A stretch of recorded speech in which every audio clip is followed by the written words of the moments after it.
So I'm setting up actually. My father and I have been in the government sector for almost about 10, 15 years now.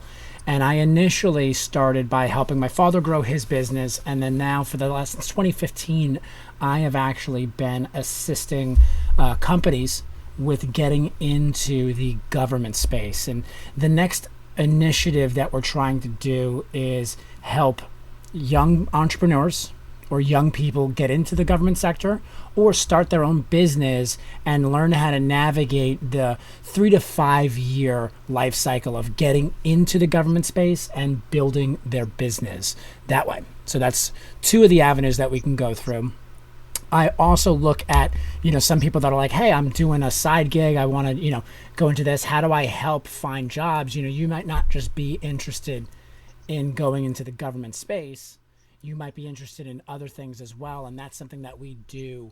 And we're starting our YouTube channel, starting our kind of free offerings of helping people like yourself. So I felt like this was a great opportunity just to hop on the phone and, kind of discover how to create my material, my content, where am I going with it at the same time while, potentially, help you out as well. Cool. So, like, what part of government sector are we referring to? Like tech Yeah, related, or yeah, tech related. I'm doing mostly healthcare, budget planning. I'm doing informatics, healthcare information systems. We're looking at one stream data integration platforms. So I'm doing a myriad of just healthcare staffing is my core business. IT staffing is my core business, but then after that, it's helping people in the IT space and in the not in the healthcare space figure out like, hey, I want to get into the government side. How do I do that as an entrepreneur, and how do I do that as a person that's just an employee? Like, I want to get into the government as an employee. How do I do that as well? cool. Will this help with like getting obtaining government clearance at all? The Or government like, clearance, that's a little bit differently. That's something that I can help with for sure. That's a okay, little bit more of a difficult venture, or a more, you have to be a little bit more tenacious if you're looking for government secret clearance or a TSI.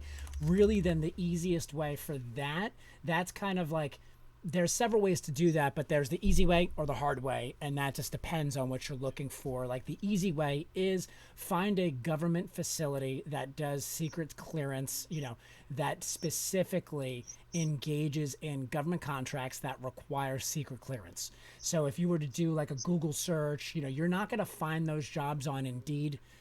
You might, no, you may find here or there. Of course, I'm not going to say that you can't find anything and it's impossible, but the probability is lower. yeah. So I've seen this clearance job has a lot of jobs that talk about like different offerings for for cyber or just tech related job, but it just requires a lot of um clearance. That's why I asked. That's all. Yeah, yeah. So that's just another avenue. I have a friend of mine that actually works for a government.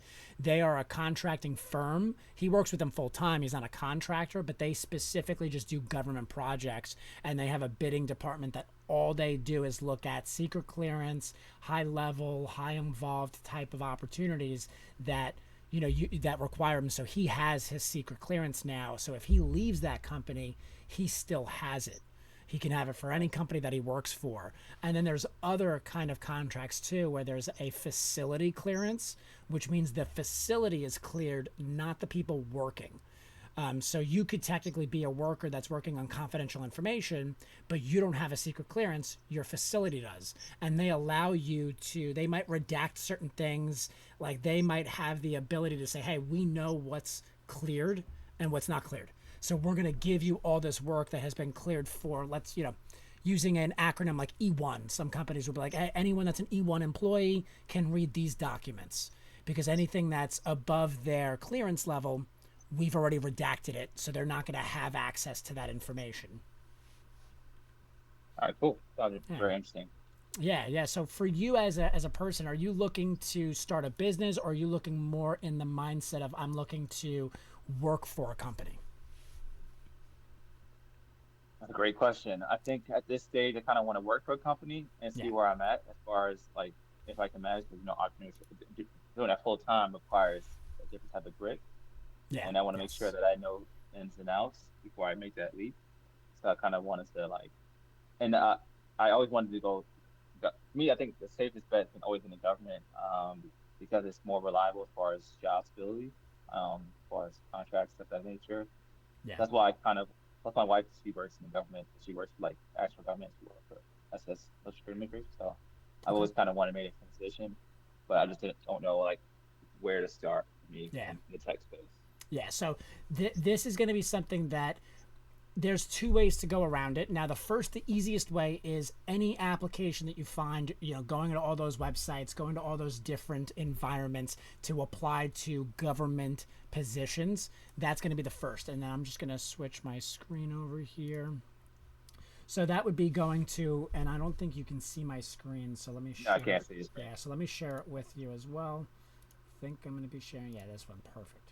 So you have my screen up right here of our Okay. conversation. And now jumping into the first thing that you're going to do is US jobs. That's going to be the first and Yeah. easiest place to go to, of course. Now, what a lot of people don't know, and this is a little bit of a, not secret sauce, it's all public information.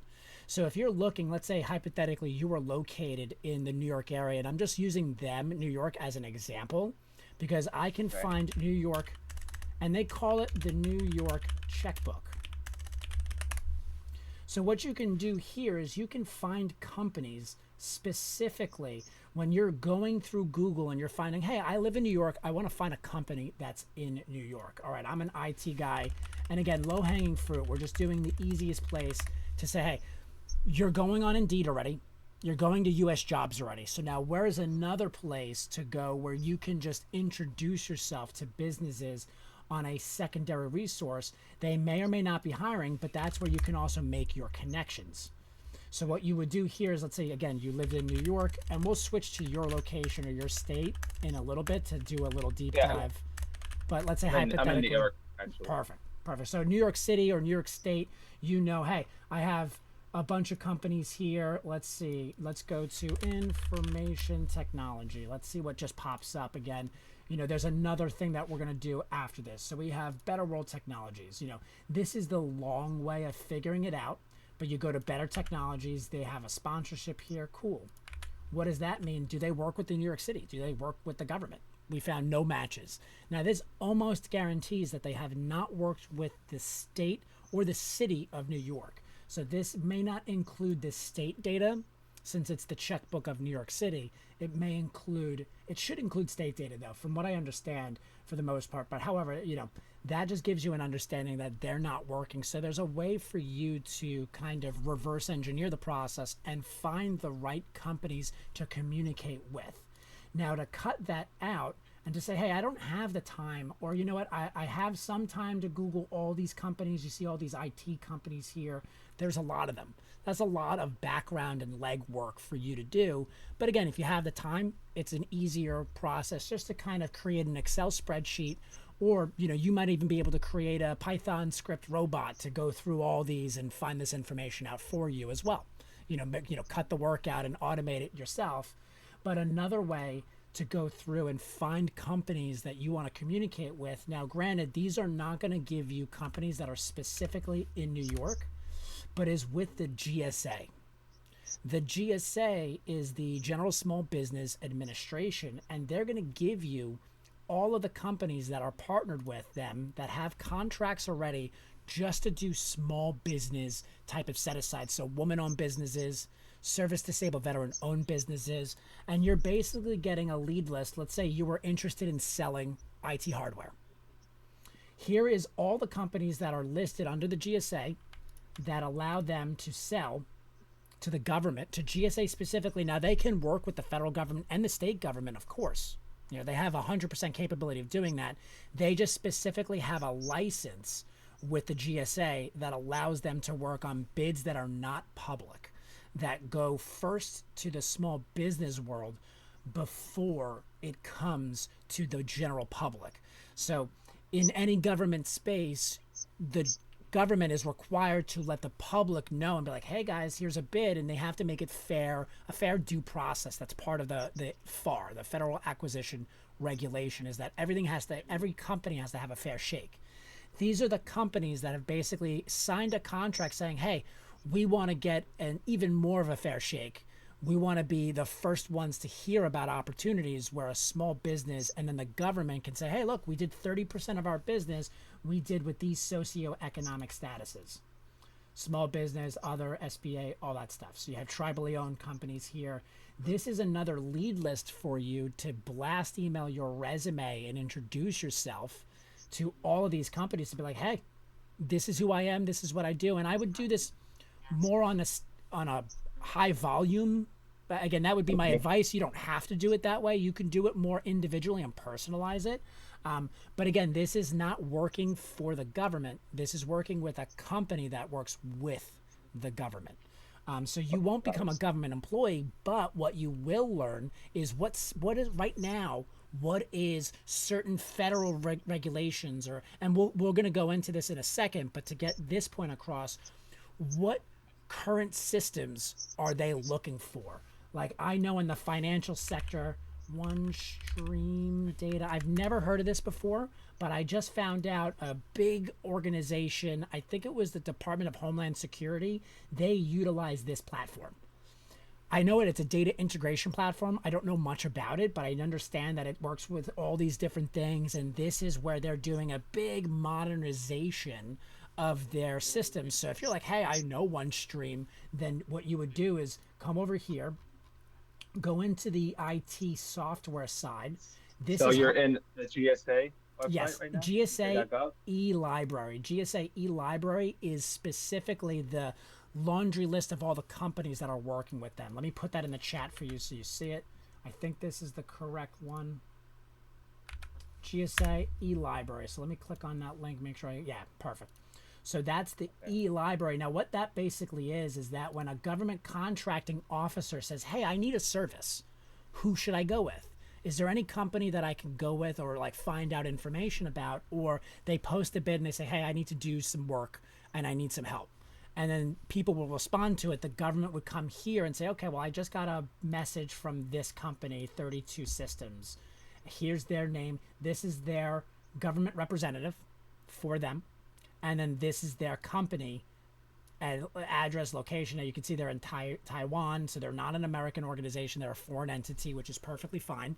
You can message them to be like, hey, I'm looking for work. I would probably ignore these companies, not for any specific reason, just for your sake. I don't think it would go anywhere on a W-2 kind of contract. If you were saying, hey, Sean, I'm starting my own business, this would be a company I would message because you could always work corp to corp or 1099.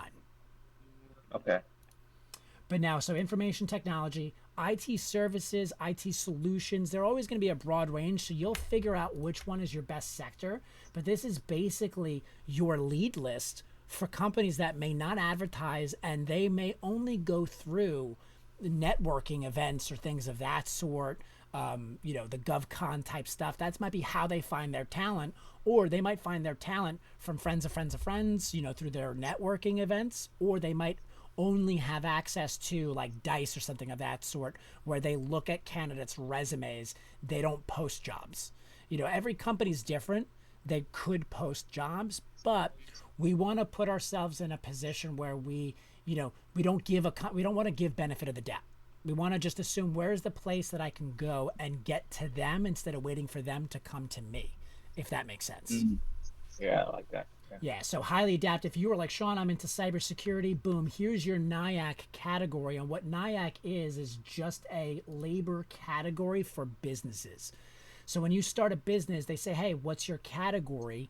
They just give you all these. So these are not important, but it's good for you to know them just as you go along to be like, all right, 541 54151 are all of these different types of industries, but this one is a little bit more broader. This is just professional services, this is healthcare, and then this is a highly adaptive cyber services. So if you're looking in cyber technology or anything of that sort, you might want to go into this space, into this NIAC. And again, when you click on this link, open it up, and another thing, you can download this Excel spreadsheet, which I'll show you what it looks like. You click on the link, then click download,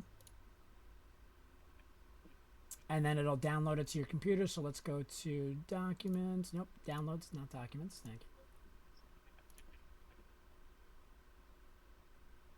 And then we have, I think this is it. Where did that go?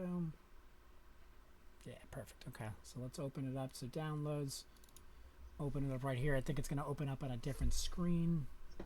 And then bam, yeah, perfect. So now here is a laundry list for you to go through. And now what you could do is, like what I've done in the past is I write a little Python script and I have like a script that puts the person's first name in. I think I can show you that.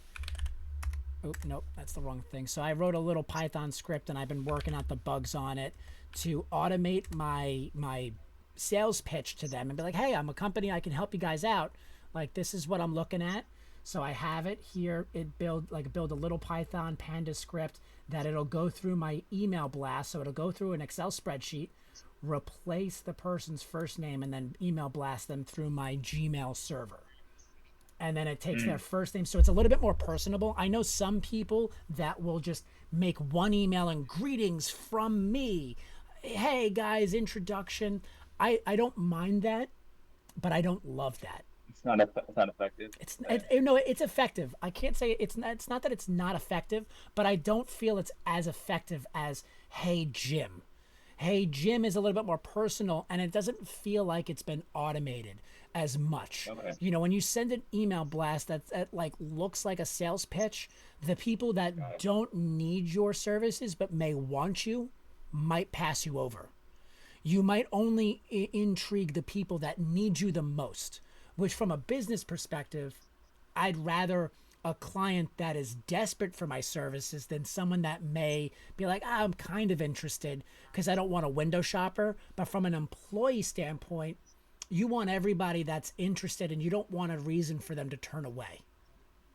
You don't want to give them any excuse to say no to you or to be like, this email looks like it was generic, or skip, it's just spam.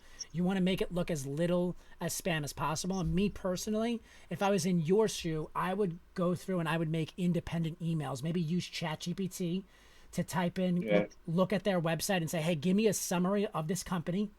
It's going to take you maybe 3 or 4 days to get through all these emails, but I'd rather spend 3 or 4 days emailing them individually with a description of their company, with a reason why I want to work for them too. Like, and again, you can use ChatGPT to help you cut down the How overall did you time. get the Python thing?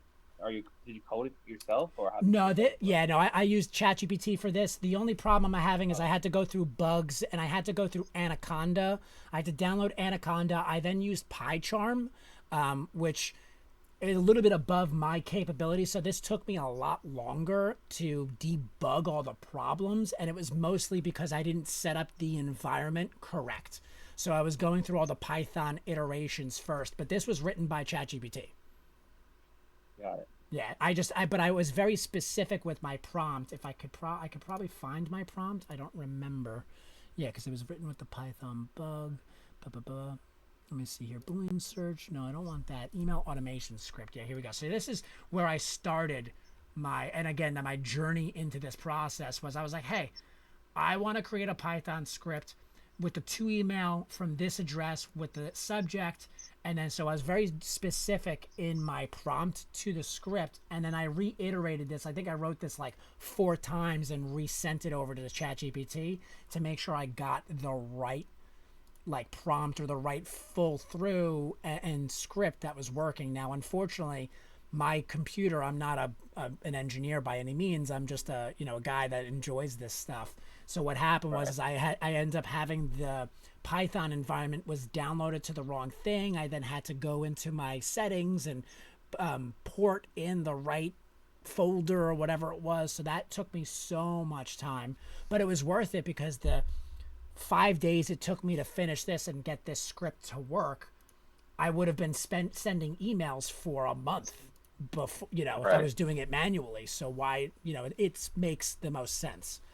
But for you, I think from a Canada perspective, again, there's a lot of duplicates in here because people have their companies. So you can always weed them out by doing a little duplicate search on your spreadsheet.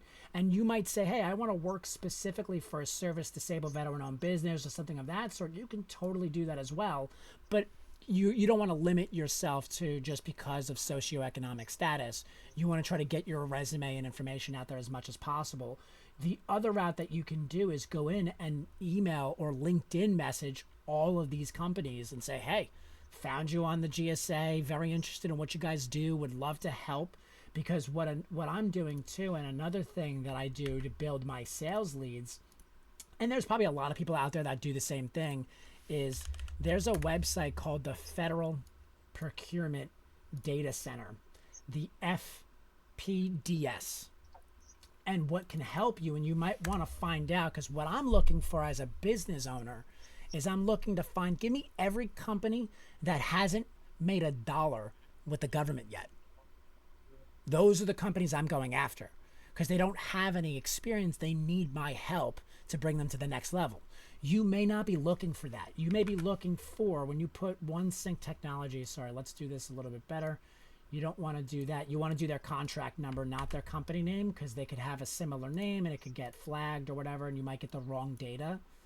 So you come here, you put in their contract, press enter, and then we'll see what the FPDS spits out. So pretty much what services, because I'm trying to, am I offering a sales perspective? My No, background? yeah. Well, I would recommend you have, now the thing that I would recommend is you have 3 or 4 resumes. I don't know your experience. I haven't seen your resume. I can totally help you with your resume as well if you'd like. But what I would do is I would have 3 versions. Like when I created my resume and I sent it over as, hey, I'm a contractor. I own my own business.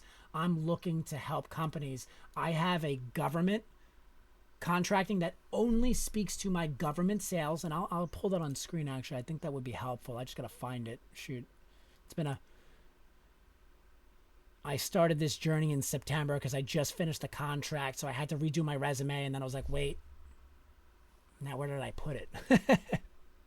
I started this whole consulting. It's kind of like consulting. No, well, so I've been consulting for the last 7 years, and I just finished a contract with a healthcare company, but it was a 9-month exclusive contract. So I wasn't able to work on other companies at that time, or I wasn't able to sell my business. So I didn't close my business down or anything. I was just working with them solely. And then after that, we came to that conclusion. I did enough of the work to kind of get the ball rolling for them, and then I can just disappear in the background and remove myself from there.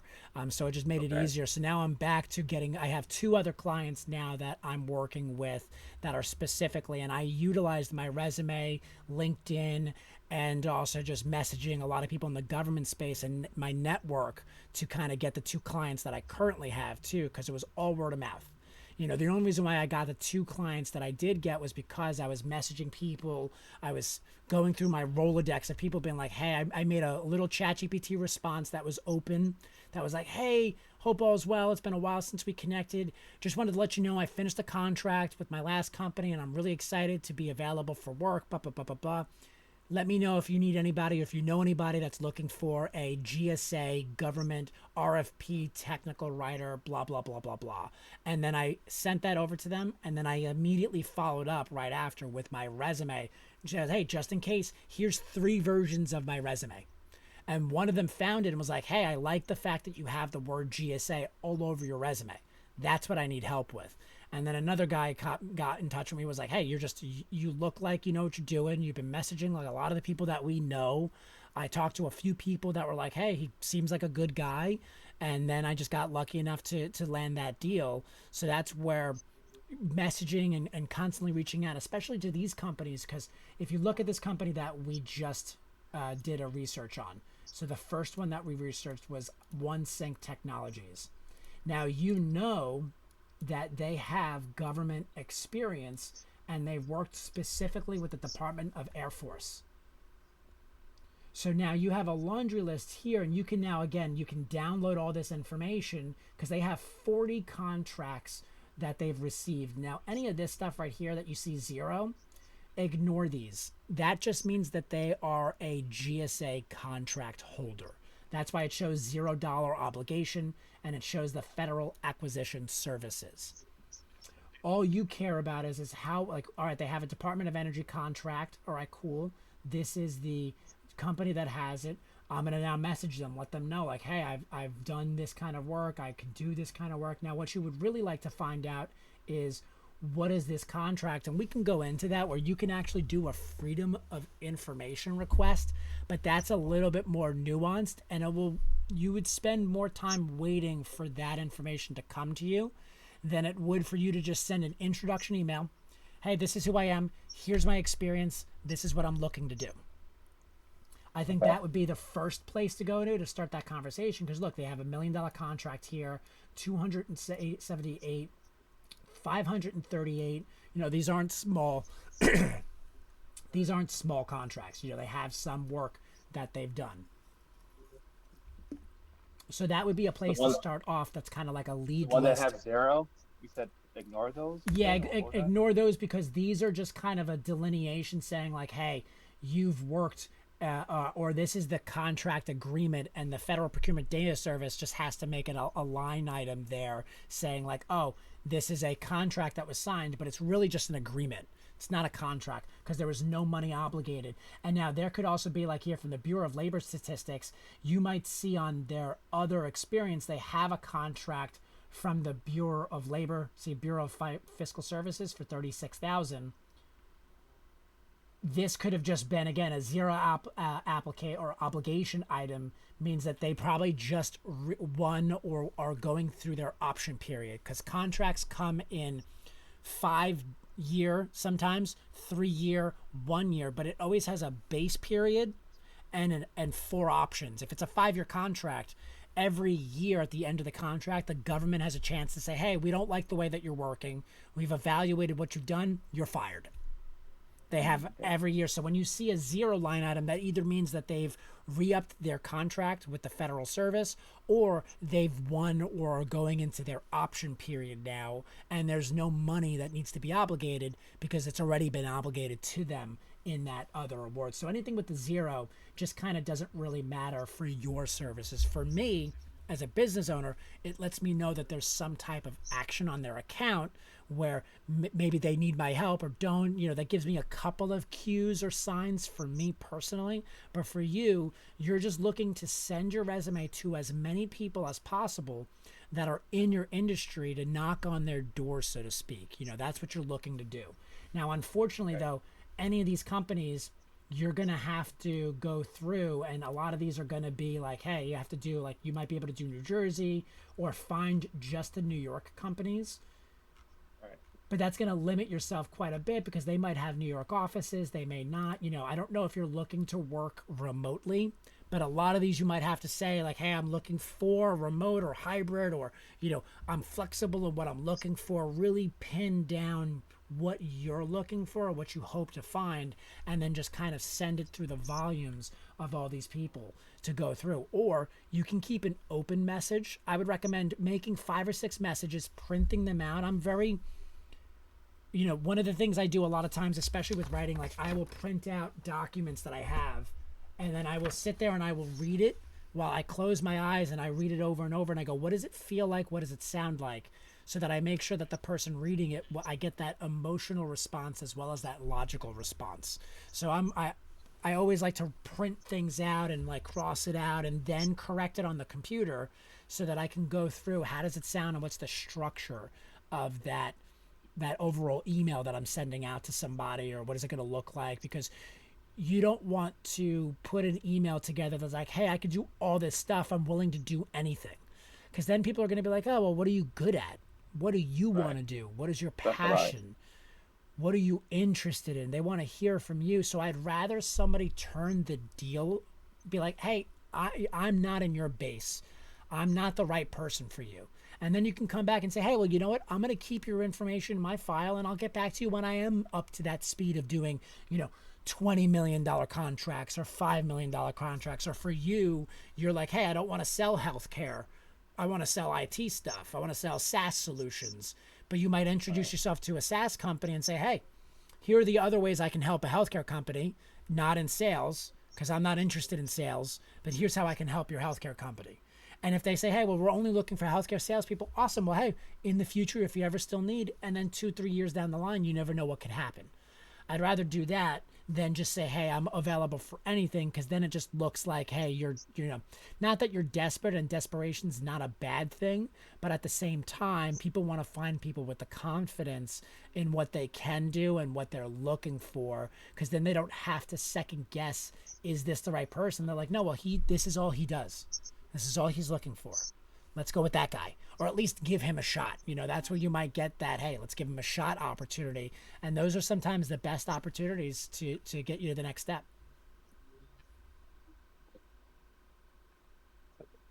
So for someone like me, what would it be like the steps I like run it real quick of what I would need to kind of get this up and running and stuff.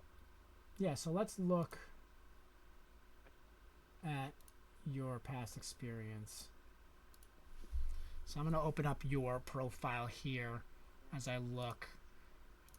So what I would say for you, what would be the best way? Tech sales.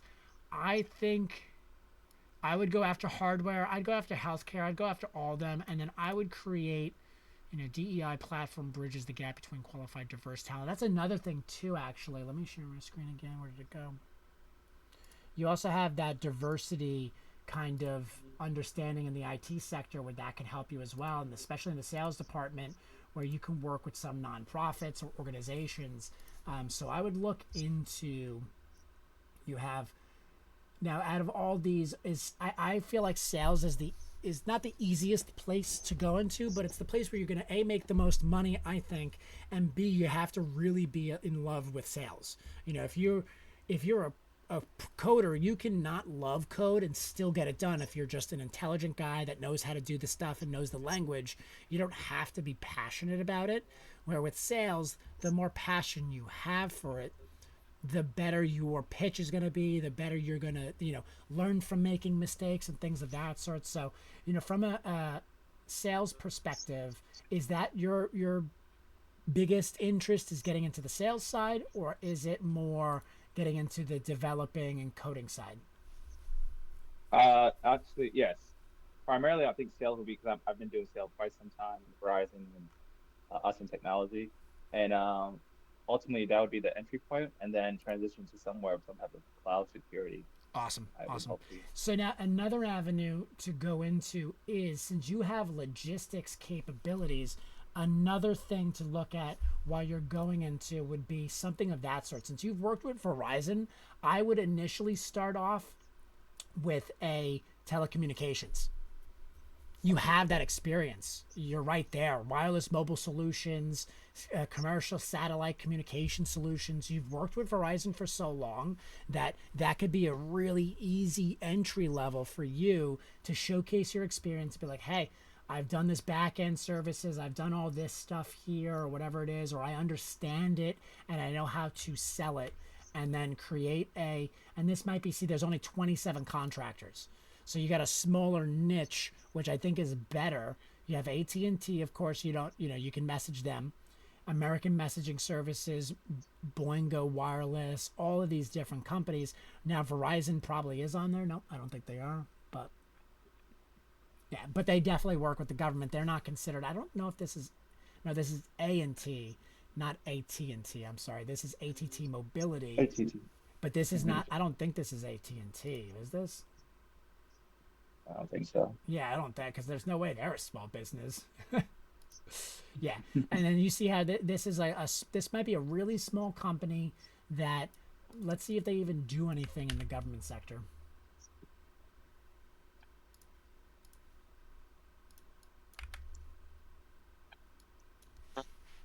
Actually, Verizon is considered it's called Cellco Partnership. That's actually Verizon's. I don't know if you see that there. No, I don't see that with a Cellco So if partnership. you There you go, go. yeah, that's actually Verizon. Yeah. There you go. So that would be a partner. I would connect with them. You have an in with Verizon Wireless as well, and it's their subset, other than small business. So they're not entirely a small business, but they're kind of. So that might be an option for you to message them and be like, hey, here, if you have a good relationship with your past managers at Verizon, you can utilize them as a reference. Send an email to Billy Huntley, connect with them on LinkedIn, and say, hey, I'm looking to get into government space. That's my passion. That's what I'm looking for. Would love to help your team. Blah, blah, blah, blah, blah. Here's the GSA schedule program. So they have wireless solutions, which blows my mind that they have a small business subset aside. That's crazy. But yeah, so that's an avenue right there. That's one email or one campaign that you can create like on your own and really push, push, push to message them. T-Mobile has their own little version as well, so you can message all of them, building out a much easier scope. When you go to the sales area, or let's say like commercial satellite, I don't know about a lot about this. This is like that ComSat, like I was going to say, I think this is probably like Space Force or yeah, Satcoms, which is Boeing Company is involved in this as well. So that's a little bit differently than like Verizon Wireless. This is more like satellites and getting things up into space and those type of communications, and probably doing a lot of construction stuff, or different types of satellite and engineering or whatever it might be. But it's still, if you can sell in that department or work in there, this is an avenue for you to do a little bit of research on, hey, how can I interject me and my resume and send an email out, very plainly, something where it doesn't have to be too difficult. Just you create a little script to say, hey, give me a summary of this company. You compose an email. Now you can do this individually, or you can do it mass email it, where you send it out through a script. But you do something like this, and I'll take the script that I originally wrote, and then have here, hey, dear this person, of course, change the I'm in the wrong email. I'm in my partner's email, but still have this email address going out for the company that you're working for, saying, hey, here's how to get in contact with me. Here's my LinkedIn, and here's 2 or 3 versions of my resume. I would do a telecom resume and an IT sales resume. They can be similar, but you want little nuances and differences to be the numbers of, like, hey, for telecoms, I would say how many, infrastructures, or, I don't know if you're looking at sales in the telecom or more program management or whatever it might be in the past. What did you do? Let me see. Yeah, so inside business sales. So that would be part of what you'd bring out is Q1, Q2, how many things you've sold and what you did to help sell certain things. And then sales, like the specialist over here, customer enforcement. Salesforce is another great thing, that you have that experience with sales CMSs in the telecom space. So you have a lot of that experience, and then eventually you can go into that, SaaS solution, and have another resume that only talks about SaaS solutions. So you really don't focus on this stuff. You just focus on your sales capabilities in an IT market, and then another resume that only talks about telecom sales. That's it. Where you don't really want to bring this resume in there as much as you want. You can always keep a little bit to the side or whatever it is. Let's see if I can give you a little bit of a. Here we go. So this is my one resume that's government only. So this shows focused on opportunities for a certain range. So now if I send this resume to a company that does $500 million contracts, they're going to throw my resume right away. And I did that on purpose, because I've worked for companies that have done $500 million contracts. And it's, for me, the passion, I lose the passion in it because it's too convoluted. There's so many cooks in the kitchen. You got to wait for this guy to get to this guy, to get to you, to get to you, to get to him. So if you see a bid that's got 3 days to go, I'm not going to be able to bid on it, because I got to get 17 people involved, and they're all going to want to take 2-3 days to look at it before they give me advice. So that's why I specifically went with a certain number, a certain dollar sign, even though I can say on my resume, no, I did $500 million contracts, but I didn't want to put that out there. So then we do another resume where I have Sean, I think, is it health? I honestly don't know where the heck I put it. I got so many files and resumes and stuff. Here we go. Yeah, HC, got it. Cool. So now this is my healthcare version. And I would keep it to no more. This is a 3-pager, but I deleted. This isn't the exact version of it.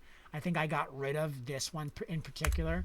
I left it at like 1 page, and then I put education associated and put all that stuff at the very bottom, just so that I didn't have to. And again, change the like overall flow and things of that sort to make it only 2 pages, I think, is the max you want to be, for the most part. I mean, again, with IT and contracting, you can kind of make it a little bit longer, but you got to have a real good reason for that. And then if you see here, I took away I did healthcare, government contracts, healthcare only, talked about how I did healthcare sales, Python for healthcare, had that word in there, and then I took the dollar sign amount and just successfully awarded 3 multi-million-dollar government contracts, proposals, RFPs on healthcare initiatives, healthcare opportunities, and just a lot of that stuff. Obtained small contracts with 700 for occupational needs therapists. Blah, blah, blah, blah, blah. So I kept it, again, same job experience, but very specific, tailored information to make sure that the person getting it only saw what I want them to see in that sector.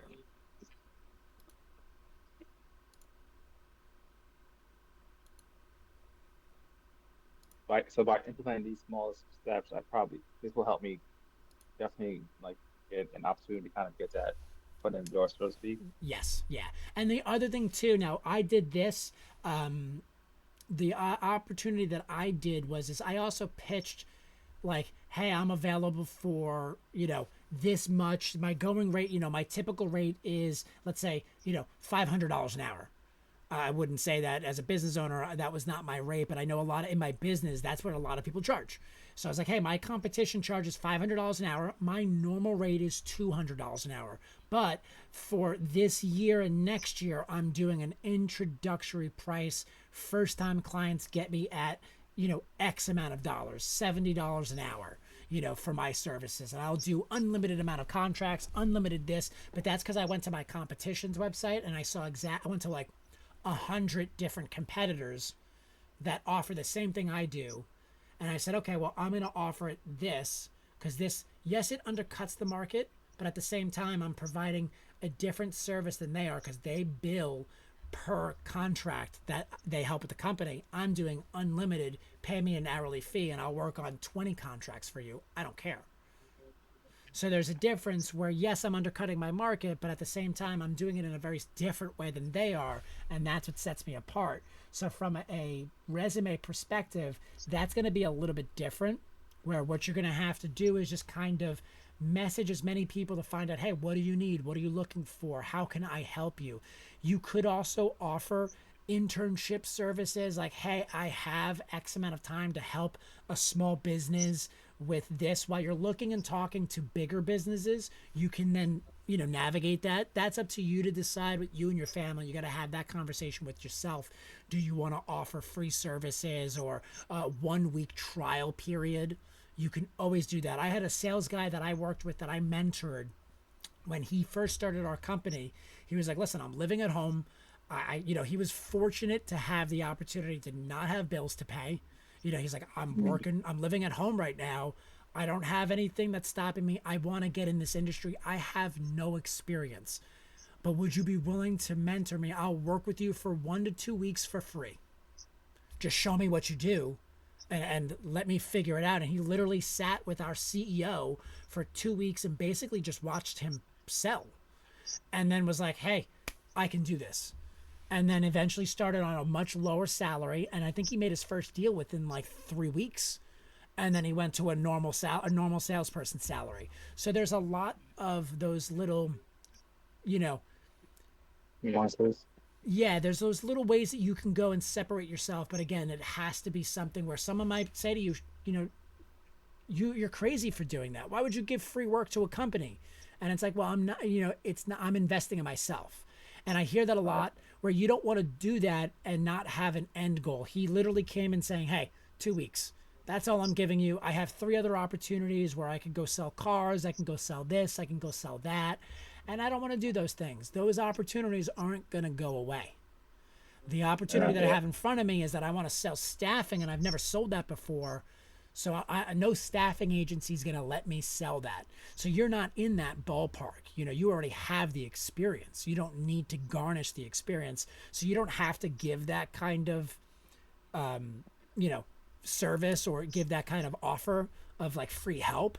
It's only if you're going into that IT space where you're like, hey, I've never sold a software solution before. I'd love to, shadow a salesperson for 2 weeks and help you guys sell and do some admin work and do some data entry work on the side, and I can help you guys out, and go from there. And now that might be different you might get a lot of no's in that department, but that also could show them, hey, this guy is willing to help and willing to work and is not just going to sit and wait for somebody to tell him what to do. He's going to go out and do it. So they might in a 6 months from now or 3 months from now, they might, offer you a position. You never know what could happen. But we want to spend your time as much as possible on what you have right now. And that would be the mobility, or I'm sorry, not the mobility, the wireless solutions that you have from Verizon.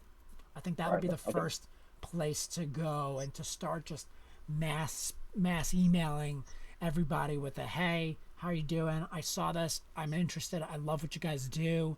Here's what I saw on your website. Again, giving that little bit of like, I went above and beyond to check out what you guys do when I wrote this little tailorized message, where you can just go into ChatGPT or any of the language models that they have and type in like, here's the website. Give me a summary of their website. Give me a summary of what they do and who they are and the key players in the industry or in the company. It spits that out. You then take that and then make it a little bit more human. You don't want to just send ChatGPT response like right away, because it could look very stale or have like verbiage that's like not like kerfuff, or like some weird word where it's like, huh, that's a weird word. Why, like, that's that looks like a robot wrote it. Okay. Yeah. I think we touched a lot. I am recording this. I haven't put it up on YouTube yet or anything of that sort. So I'm not live or anything like that. I'm Okay. recording this as we speak. But any thoughts or any questions? Like, what are you thinking? Is this something that you think is helpful, or how do you feel about It's, what we it's just spoke about? helpful. It's helpful, but it's just like an overwhelming amount of information I gotta Yeah. process. Yeah. That's what I'm looking at. So, I mean, you said the recording is available for me to view if I Yeah, I'm wanted going to to. post this right now onto YouTube. The full conversation. I'm not going to edit it. It's got my resume on there. It's got my screen. It's got my face as well, where I go back and forth. You're seeing my other camera right now. Oh, wait. My other camera's right here. Right here. Okay, got you. And then so I have my computer screen looking right at me directly. So this will be, and this was actually a perfect, and I really want to thank you for helping me out, because this just got me available. I've done a couple of episodes and shows with a couple of people, but nothing where I've looked at a person's resume and just kind of gone off the cuff. It's always been small, bite-sized stuff on what to do or how to do it. So, I appreciate the opportunity to connect and just help you out any way I can. All right, likewise. Yeah, awesome. If you have any If questions, I have any questions, I can reach out to you. Is that yeah, okay? yeah, of course. Anytime you have a conversation or you want to message me on LinkedIn, I am available basically 24/7. If I can't immediately respond within an hour or two, it might be, a day or so as I'm working throughout the day. But yeah, I am available at any time. All right, man. So, all Not a right, put problem, it to sir. work. Thank you. No worries. Thank you as well. And I'll post that video on, and then let me know if you watch it and you have any questions. We can go from there. Thanks a lot. You No. sent me like the link of Yeah, your YouTube yeah, yeah. channel? Okay, I'm gonna perfect. post it right now. It might take a little bit for it to upload and do all that stuff, but we'll get that figured out. And I'll send it once it's live, or even before it's live. I'll send you the link too. All right, lovely. All right, man. Awesome. Take care. Not a problem, sir. You have a good day.